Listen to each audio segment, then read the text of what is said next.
नमस्कार दोस्तों, मेरा नाम है भुवनेश्वर। स्वागत है आपका स्टडी विद सोनू शुक्ला में।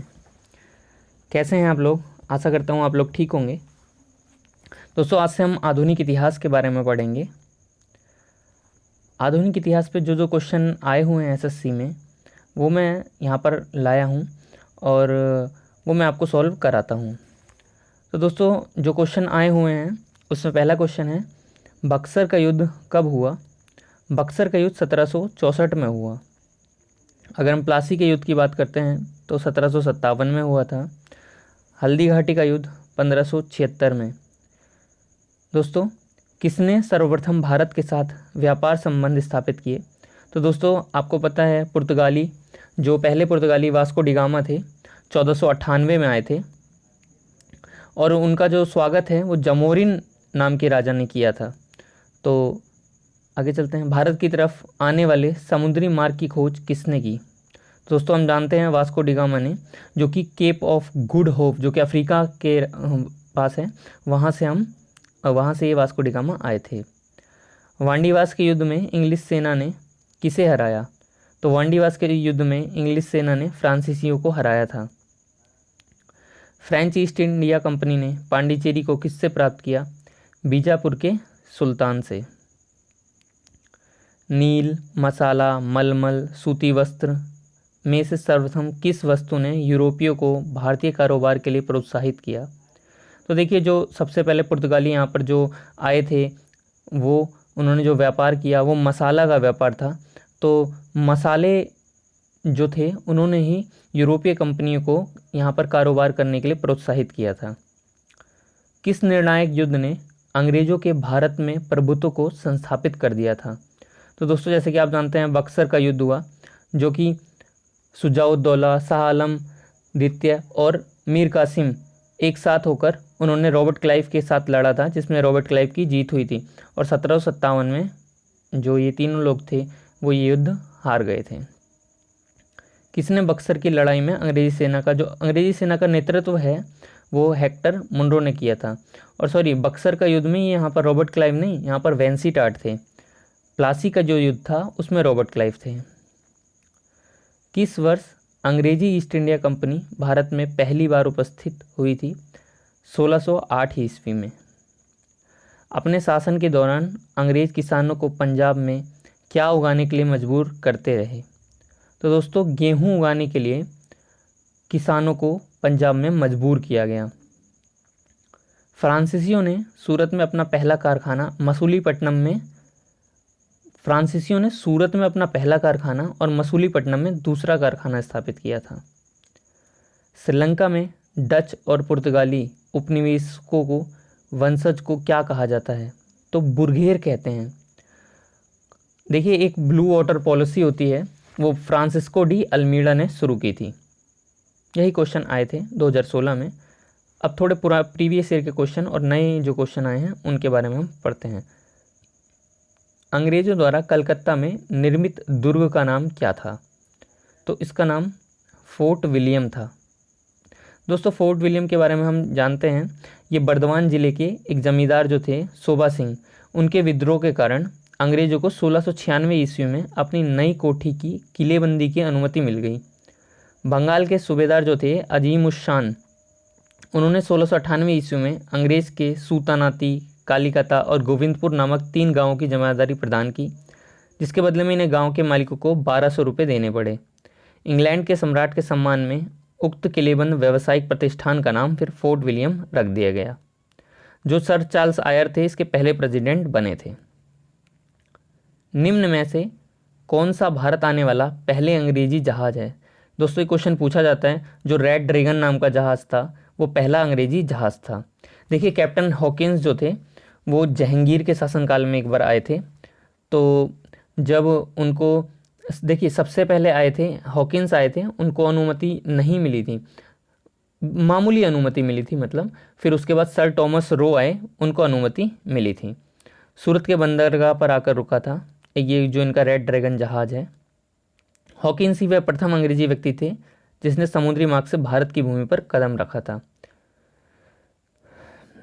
चलिए आगे पढ़ते हैं। भारत में डच का सबसे प्रारंभिक उपनिवेश कहाँ था? तो देखिए, मसूलीपट्टनम में जो डच थे वो सबसे पहले मसूलीपट्टनम में आए। आगे पढ़ते हैं। 1651 में मुगलों द्वारा बंगाल में किस स्थान पर ईस्ट इंडिया कंपनी को व्यापार करने और फैक्ट्रियां बनाने की अनुमति दी गई थी? तो दोस्तों कासिम बाजार, जो कासिम बाजार है वो हुगली नदी के किनारे स्थित है और ईस्ट इंडिया कंपनी को व्यापार करने और फैक्ट्री बनाने की अनुमति वहीं पर दी थी मुगलों द्वारा 1651 में। दोस्तों अगला क्वेश्चन है, अंग्रेजों ने निम्नलिखित स्थान पर जिस क्रम में अपना व्यापार केंद्र स्थापित किए उनका सही कालानुक्रम बताना है आपको। तो दोस्तों पहला जो है कलकत्ता, बम्बई, मद्रास, सूरत, या बम्बई, मद्रास, सूरत, कलकत्ता। तो चलिए डायरेक्ट आंसर पे चलते हैं। इसमें है सूरत, मद्रास, बम्बई और कलकत्ता। देखिए सूरत की जो व्यापारिक केंद्र है वो 1613 में बनाया गया, मद्रास का जो है वो 1639 में, बम्बई का जो है वो 1687 में और कलकत्ता का जो है वो 1698 में। निम्नलिखित में से कौन सा स्थान भारत में पुर्तगालियों का मुख्यालय था? तो देखिए जो गोवा है उसको उन्होंने भारत में पुर्तगालियों का मुख्यालय बनाया था। देखिए प्रारंभ में शुरुआत में क्या हुआ, जब अल्फांसो द अल्बुकर्क उन्होंने कोचीन को अपना मुख्यालय बनाया था। 1530 में नीनो द कुन्हा द्वारा सरकारी कार्यकालय, जो उनका सरकारी कार्यालय था वो कोची से लेकर गोवा स्थानांतरित यानी कि ट्रांसफ़र कर दिया था। इस प्रकार गोवा काफ़ी लंबी अवधि तक पुर्तगालियों का मुख्यालय बना रहा। चलिए आगे चलते हैं। अंग्रेजी शासक चार्ल्स सेकंड को, देखिए क्वेश्चन बार बार पूछा जाता है, अंग्रेज शासक चार्ल्स सेकंड को किसकी राजकुमारी से विवाह करने के लिए बम्बई दहेज में दिया गया था? तो देखिए पुर्तगाल की जो राजकुमारी थी, कैथरीन नाम था उनका, उनको जब विवाह किया इंग्लैंड के सम्राट चार्ल्स सेकंड ने, तो उनको अंग्रेज को मतलब कि चार्ल्स सेकंड को पुर्तगाल ने बम्बई दहेज में दे दिया था। बाद में चार्ल्स सेकंड ने बम्बई को 10 पाउंड के वार्षिक किराए पर ईस्ट इंडिया कंपनी को दे दिया था। मतलब पहले चार्ल्स सेकंड को ये मिला और फिर इन्होंने ईस्ट इंडिया कंपनी को कुछ किराया लेकर वो उनको किराए पर दे दिया। भारत के लिए समुद्री मार्ग की खोज का श्रेय जाता है पुर्तगालियों। जैसे कि आप जानते हैं 1498 में Vasco da Gama Cape of Good Hope के रास्ते यहाँ पर आया था, कालीकट बंदरगाह पर। देखिए अगला क्वेश्चन हम पढ़ते हैं 9वां। पुर्तगाली यात्री वास्को डी गामा का कालीकट आने पर भव्य स्वागत करने वाला भारतीय राजा जो था वो आप जानते हैं, ऊपर भी है क्वेश्चन, सिंपल सा है, जमोरिन। अगला question, Cape of Good Hope के रास्ते भारत तक के समुद्री रास्ते की खोज किसने की? आपको पता है वास्को डी गामा। भारत में सबसे पहले आने वाले और सबसे बाद में आने वाले, देखिए सबसे पहले आने वाले और सबसे बाद में जाने वाले पुर्तगाली थे। 1498 में वास्को डी गामा के भारत आगमन के साथ भारत में सर्वप्रथम विदेशी यूरोपियों के रूप में पुर्तगालियों का आगमन हुआ था। भारत के क्षेत्रों में वे सबसे बाद में गोवा से 1961 में गए, मतलब सबसे पहले आए और सबसे बाद में गए। 1498 में वास्को डी गामा भारत आया जो कि पुर्तगाली था, और उसके बाद 1961 में हमने गोवा उनसे ले लिया था और फिर वो वहाँ से चले गए थे। भारत में पुर्तगाली सत्ता की वास्तविक नींव रखने वाला महानतम पुर्तगाली गवर्नर थे अल्बुकर्क। भारत में पुर्तगाली शक्ति का वास्तविक संस्थापक जो है वो अल्बुकर्क को माना था, जिनका कार्यकाल 1509 से लेकर 1515 था।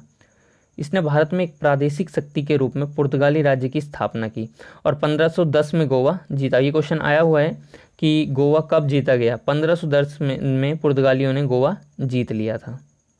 चलिए आगे बढ़ते हैं। पुर्तगालियों द्वारा कालीकट से ले जाने वाले कालीकट के सूती कपड़े यूरोप में आमतौर पर क्या कहलाते हैं? दोस्तों आमतौर पर इनको कैलिको कहा जाता है। क्या? कैलिको। चलिए आगे बढ़ते हैं। गुजरात का शासक बहादुर शाह किसके साथ हुए संघर्ष में मारा गया था? तो पुर्तगालियों के साथ उनका जो संघर्ष हुआ था उसमें वो मारा गया था।